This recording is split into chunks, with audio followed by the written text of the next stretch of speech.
Hello everyone, good morning. সাথে সকাল সকাল তো রান্না নেই, ছুটির দিন রবিবার। এইদিকে আমি চা বসিয়েছি রান্নাটা।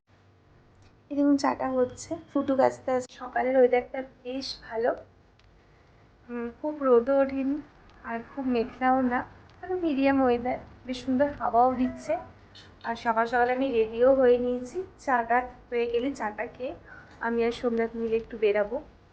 মানে একটু সামনে যে পার্কটা আছে, মানে একটু যাবো, একটুখানি ঘুরবো টুরবো, বসবো। বেশ ভালো লাগে রবিবার দিনে, বলুন। আর ওয়েদারটাও বেশ ভালো লাগছে। মনে হচ্ছে যেন যদি একটুখানি দুপুরবেলার দিকে ঝমঝমিয়ে বৃষ্টি হয় তো আরও ভালো। বেশ ভালো লাগছে, বাইরে বেরিয়ে আরও মজা লাগবে।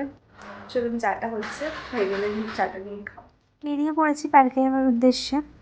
আর সত্যি ওয়েদারটা না দারুণ লাগছিলো, বাইরে বেশ বেরিয়ে আরও ভালো বুঝতে পারছি। আর এই যে যাই পার্কের দিকে, এই মন্দিরটা পড়ে, আমার মনে হয় যেন মা মনসার মন্দির। প্রতিদিন নমস্কার করে যাই। আজকে দেখছিলাম আমার বলি টলি হয়েছিলো, কুমড়ো বলি। আর এই দেখুন এখানে ওয়েদারটা দারুণ লাগছিলো, পার্কে বসে কি সুন্দর একটা হাওয়া দিচ্ছিলো, মাঝে মাঝে এরকম হালকা রোদ্দুর উঠছিলো। আর এইদিকে একজন সবাসন করতে এসেছিলো পার্কে, শুয়েছিল ঘাসের মধ্যে। সত্যি দারুণ লাগে এরকম সুন্দর ওয়েদারের মধ্যে ঘাসের মধ্যে শুয়ে থাকা। আর দারুণ একটা মিষ্টি হাওয়া, মানে কি বলবো, রোদ তো নেই, পুরো বসে আছে আর সুন্দর হাওয়া দিচ্ছে। আর পরিবেশটা উপভোগ করছি আর কি।